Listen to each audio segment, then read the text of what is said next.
Once you launched your Visual Studio, you need to get into File, New, then Project, and here you select the C#, of course, Windows as a platform, and here we will select the console application. Let me search for console here to find out the different templates for console. You could see that it's a console application .NET.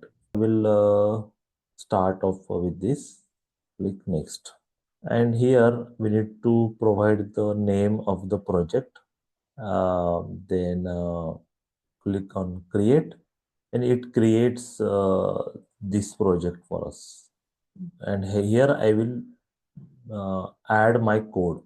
Okay, my SolidWorks code I will add here. The next step is that I will go and add references. I will add the COM references. You will need 3 different references. Not always all 3 are used, but SW constant, which is SolidWorks constant type library, and SolidWorks type library. So these two are very important. And based on which version of SolidWorks you are using, you need to pick up that. Okay, and you need to pick up that from COM library. Once you pick up that, click OK. These 2 reference libraries will be added into your code, your program, I mean, and then you can save this code, and after that,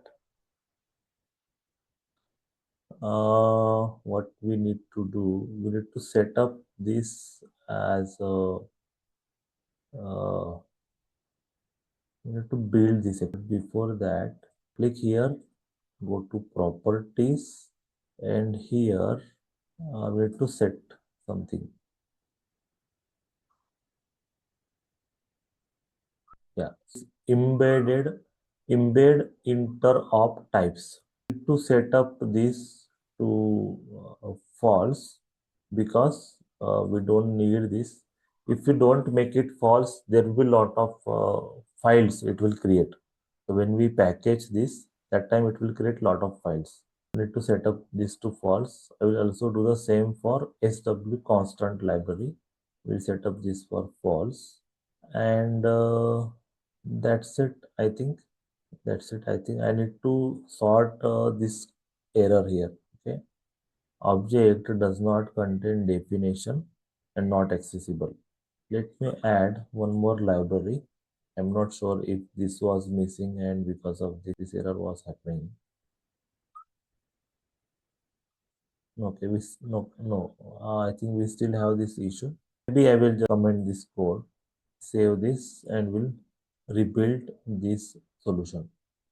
Okay, now what happened is, once I rebuilt this solution, then that time this exe got created.